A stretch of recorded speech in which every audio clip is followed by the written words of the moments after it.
දැන් ඔය අර මගේ ප්‍රසිද්ධ මම කොහරි දේශනා කරා අචින්ති තම්පි භවති චින්ති තම්පි විනස්සති. මම මේ පැහැදිලි කරලම ඊළඟ එකට යන්න. මේ කල්යාණ මිත්‍රත්වයේ තියෙන වැදගත්කම. එහෙමයි. එතකොට මේ ලෝකේ හිතන දේ කවදාවත් වෙන්නේ නැහැ, වෙන දේ හිතා ගන්න බෑ. හැබැයි කවුරුවත් අහලා නැහැ ඊට කලින් කියපු එක. මම දැක්ක සමහර භික්ෂුන් වහන්සේලා කියනවා ඒක වැරදි.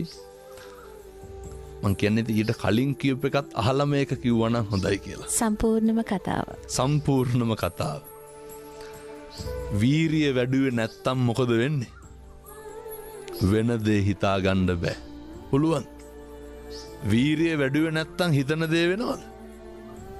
ඔන්න ඔය වීරිය කියන කෑල්ල නැහැ. ඔය සනරාමර සෙවණෙන් තමයි මම මේක ඉස්සරලම මම මෙතෙක් කල නිශ්ශබ්දව හිටියා. වෙලාවක් නැති හින්දා. නමුත් සම්බුද්ධ ශාසනය පවතින්නෙත් කල්යාණ මිත්‍රත්වයේ මත, සම්බුද්ධ ශාසනය විනාශ වෙන්නෙත් කල්යාණ මිත්‍රත්වයේ නැති වුණාම. එහෙමයි. එතකොට සමහර භික්ෂුන් වහන්සේලානේ අර ද්වේෂ සහගත විවේචනය කරනවා. මම ඒ සියලු දෙනාට බොහොම කරුණාවෙන් කියනවා. වීරිය වැඩුවේ නැත්තන්නම් වෙන්නේ මොකද්ද කියලා හිතා ගන්න බෑ. වීරිය වැඩුවොත් ඒ කර්මානුරූපීව කර්මය හරස් වෙලා, කර්මය දැඩි වෙලා, කර්මය බලවත් වුණාම වෙන්නේ මොකද්ද කියලා හිතා ගන්න බෑ. කර්මය දැඩි වුණාම භාග්‍යවතුන් වහන්සේ පැහැදිලි කරන්නේ කම්මං දල්හං කිංති කරෝමි. කර්මය දැඩි වුණාම වෙන්නේ මොකද්ද කියන්නත් බෑ, හිතන දේ වෙන්නෙත් නෑ. එහෙමයි.